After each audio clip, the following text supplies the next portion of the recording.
Well, it's a real pleasure to be joined now here on GCR by a young man who got some pretty life-changing news this week as he found out he made the Ravens 53-man roster. He is Keyon Martin, and he is with us now here on GCR. Keyon, it's Glenn. It's great to chat with you, man. Thank you for taking the time, and congratulations to you. Thank you. No problem. No problem. Hey, Keon, there was a moment that Ruben, we heard about this moment this week. The two of you, everything you've been through, you both knew there was like a hug that was shared and it was kind of cinematic. Can you take me through that and like what that was all about? Yeah, I can. So they wanted me to go upstairs so they can get the moment to when I called my mom. So when I was walking up the stairs, I seen Ruben walking down the stairs, and I was just like, "Did you like? 'Cause you don't nobody just go up there." So I'm like, "You must be up there for the same reason I'm coming up there." But I ain't even say nothing. I just looked, and I was like, and he was like, and I just like we just gave each other a hug, man, because Man. we were just so like it was just a great moment for the both of us. You know, the way that Ruben described it, like, did you guys ever think that you were competing against each other? Like, had you ever had talks like, man, there might only be room for one of us? Or, like what was that like in the weeks leading up? I mean, we always knew because I mean we both coming in, we both were playing nickel. So I mean we knew that uh they wasn't gonna keep both of us at nickel. So both coming in, we both knew that we had to compete against each other, but it was always just great competition. Like I will come to him and ask him some stuff, and he'll help me, and he'll come to me and ask me stuff, and like I'll help him because at the end of the day, yeah, we both wanna be on this team, but if we're gonna win a job, we're gonna win a job because we just flat out won the job, not because that it was just a toxic relationship or I don't Mhm. want to see because like I still want to see him succeed. Every time he make a play, I'm the first one to run up. When he had his interception in Dallas Cowboys, I almost tackled him because I just knew how much work he put in and just to have the moments. That's like a reward for all the work he put in. Man, that's cool. Tell me about you mentioned calling your mom, right? Like, what is that like? Can you describe as much as the moment and getting the word from Eric obviously is a big deal. Yeah. What is that phone call like? I mean, the phone call, it was just. I mean, she was my mom. I could just tell she was on pins and needles all the whole week from that weekend. So she was calling me in the morning. She would text me in the mornings. So I just knew she was on pins and needles. She called me the night before. It was like, make sure I'm the first person you call tomorrow because she knew tomorrow was the day that they was gonna have to make a decision. And then so I told her, I said, I texted her soon as I woke up, I said, make sure you have your ringer on all day. Cause if I call you, you better answer. uh man, when I called her and she was just like I could just tell she was just ready for the news and man, it was just a special moment just to hear how excited she was because I was just that's just the best feeling in the world, knowing that you made your parents proud and then even as a parent, just knowing that your kids are living out their dreams. That's just I feel like that's a feeling both of us can, such a one in a lifetime feeling that we both got. You led on when you spoke at training camp or it's not training camp anymore. When you spoke to the media this week, you led on about your relationship with your mom and how important that is to you, right? Yeah, Like that she's done everything for you to get you to this place. yeah. No, most definitely. She always been there, but I can't make it just. It's my mom, but I always got to give shout out to my dad too. My Yeah. dad, he been there. He supported me to get here too. So I mean, just both of them, just always being in my corner no matter what. So like them two, they did a great job just with me and my brothers. So I'm grateful to have two parents like them. That's awesome, man. That's so cool. Keyon Martin, Baltimore Ravens cornerback with us here on GCR. Keon, something you led on this week.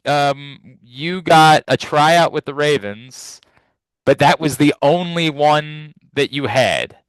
Um, Yeah. how bleak was that moment for you? That like, you put in all this work and people weren't, sort of, banging down the door to bring you in. And what got you through that and allowed you to have the mindset that all I need is one. And if this is the one, then I'm going to go take advantage of that one. Yeah. I mean, it was most definitely um like I said in the past interview, man, it was tough because uh I had to. It took me a while to process it because just me being honest, like when I first got the mini camp invite, like I wasn't excited or happy that I got a mini camp. I was really mad. Um I didn't want anybody to post it on social media. I really didn't want to tell my mom. She told me like, let me know if anything happened. I didn't even tell her that I got a mini camp invite, but it was just kind of selfish in my part because it's not what I wanted. But at the end of the day, um, like the people in my circle, they still wanted to celebrate me because it's a lot of people that didn't get mini camp invites. Hmm. Even when I got the mini camp and a couple of days, I got my mind back right to okay. Now you got the mini camp. Now you got to come out here and you got to prove it again because I always had to do it since high school, since college. I always had to prove myself. So it was just kind of like I got to do it again. So, but I mean, it was just all right. You've been in this position before, so let's go ahead and just prove it to them again. And then I went and did my thing, mini camp, and then just at OTAs and training camp, it just more plays and more plays. They want to see more of me, and I just took advantage of every rep that I got. I went out there and I did what I had to do and Did you made the plays when they came to me. did you know about the Ravens' history with undrafted free agents at the I time? I did. And so So did that yeah, did you that was believe like I really can earn my spot? yeah. I believe if it was one organization that was gonna give me, I got a true chance. That's what my agent was telling me. If it's a true chance that you got a chance to make the team, it will be the Ravens because they just got history of having undrafted free agents thrive, and then just the character of the way that I play defense. It's just it matches the way that the Ravens play. Like we always say, like they say, we say in the building, play like a Raven, Hmm. and like my defense is the epitome of play like a Raven. You are. I do wonder too, because you brought up your dad a second ago, right? Like, how much, nothing was ever easy for him, right? Like, he had to work and earn and go a different, like, he played in Canada for a little bit, correct? He did, yes, he did. How much did that maybe, like, did he give you lessons and talk to you about his own experiences? And did that help shape you at all for being able to take the hard road to these types of goals? Yeah, I mean, most definitely, especially like when I started.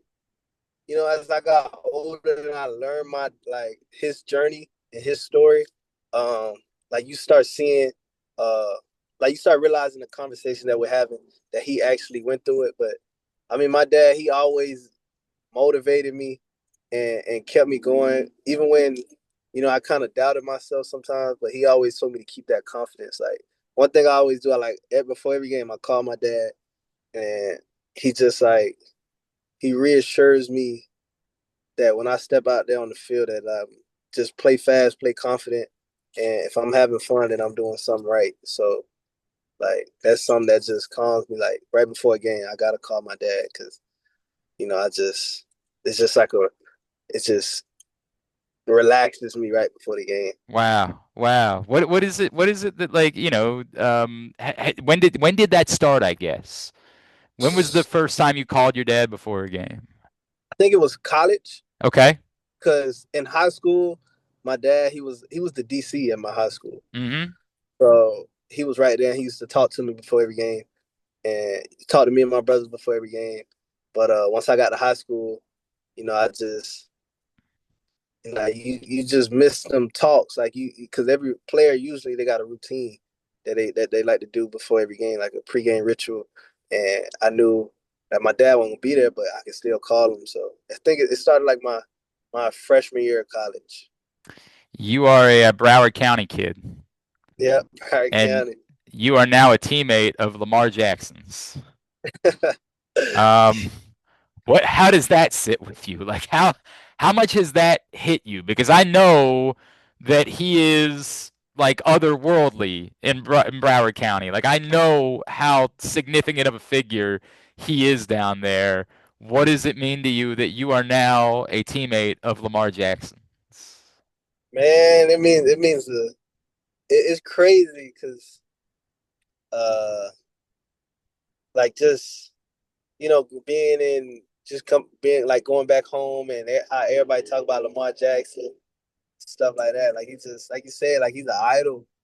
He's a superstar in Broward County. But I mean, it's cool to see him every day, and he found out that I was from Broward, so he cool with me, and every time he see me, he speaks, and even with Zay Flowers being from Broward County, Yeah. so, like back home they say the Broward County Ravens, so I mean, it's cool to play for the Ravens and be from Broward County. Dude, that's so cool, man. Do you already have like friends and family that already had Ravens jerseys that are like this worked out perfectly? Oh yeah, a lot of them already had Lamar Jackson jersey. Oh man, that's so cool, dude. That's so cool. What about the element of it that like this could be anyone, right? Like this could have been the No disrespect to other organizations, Yeah, but it's the Ravens. Like it's Lamar Jackson. It's the history. It's Ed Reed and Ray Lewis and championships and regularly being in the mix. You're not just in the NFL. You're on one of the best teams in the NFL. What does that part of this mean to you? I mean it just speaks, in my opinion, I feel like it speaks value of what type of football player I am. Like we got the deepest DB room in the NFL, and I was able to find my way and stick on a 53-man roster in the deepest DB room in the NFL. So, I mean, I feel like it just speaks volume that like this guy he can really go out there and play football at a high level and actually make plays at a high level. So, Is it difficult? Like, when did you have to tell yourself, all right, enough celebrating? Like, this is only the first part of the journey. Like, we got a lot more work to do. uh, really, probably an hour after they told me I made a team. I mean, cause they told me, right, we had practice, so yeah, probably like an hour. Yeah, it didn't take long for me to. All right, it's All over now. right, yeah. Now we got to go beat the Bills. Like, Yeah, that's the way this goes. Like, cool, yeah, great. Now let's go beat the Bills. Let's go win a Super Bowl. Like, let's go get the job done. yeah, You said that when you went up, you really thought you were going to be cut. Did you yeah. did you feel that like in the weeks leading up? Did you feel like that? Nah, man, I think I'm on the good side of this. Like, walk me through what those couple of days were like leading up to it. I mean, it was never like I wasn't. I'm not. I'm one of them. I'm a guy who just don't like to put. I don't put stress on myself that I feel like I don't need to. So I mean, a lot of the stress that people put on themselves is mainly like just the thoughts. So I was never stressing or in my head about, oh, was that game good enough to be on the team? It was just, I was really just enjoying every day and embracing every day. So, um, each practice, I was just going out there and I was just having fun. And every game, I was just going out there and having fun. And I mean, I did enough plays to make the team, but I was never worried about, oh, was that play good enough for stuff like that. That was never my thought process. I mean, a sack and safety, that was a cool moment. That was a pretty, that one didn't suck. The first time the Ravens won a Super Bowl, they had a Louisiana guy on the roster. Do you know anything about Brandon Stokely at all? Like, does that name resonate with you in any way? Brandon Stokely. He went to the Yeah, Louisiana. he Yeah, did. I see him on the. on the wall. I don't really know much about him, but we got an NFL wall, and I've seen him on the wall before. Dude, he won. He caught a touchdown, in fact, in Super Bowl 35 for the Baltimore Ravens Oh, that's crazy. in 2000. So, like, maybe it's destiny in that way, right? Like, the Yeah. Ravens need some Raging Cajuns on the roster in order to win Super Bowls. Maybe there's something to that. I'm not sure. Keon, just the entirety of the journey, right? Like prep school, moving a couple times in college, right? Yeah. What has the entirety of the journey done for you? Like, how has it better prepared you for this moment in reaching the NFL? I mean, my journey has just been one thing I always try to do is never compare my journey to somebody else's. Okay. Like you always see people that they look at other people's journey and be like, I could go this road, I could, but I mean, I just embraced my own journey. Really, like I started off at Air Force Academy because I didn't really have any offers going out of school, coming out of high school, and I wanted to play D1, and then just I always knew in my head that like if you talk to any of my friends, anybody I'm cool with, they like I was when I was in college, I would say some crazy things. Like my freshman year, I thought I could like in my head I can go out there and guard anybody in the NFL my freshman year.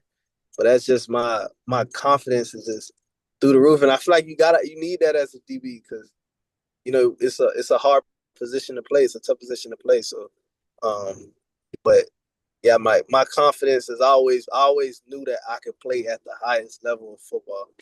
Always. Man, and here you got the opportunity, and you proved to everybody. You proved to everybody that that was true. I did love because I remember seeing on your Twitter what water covers three-quarters of the world, and I cover the rest, right? So perfect, perfect. Keyon Martin, really appreciate taking the time for us this morning, man. So happy for you.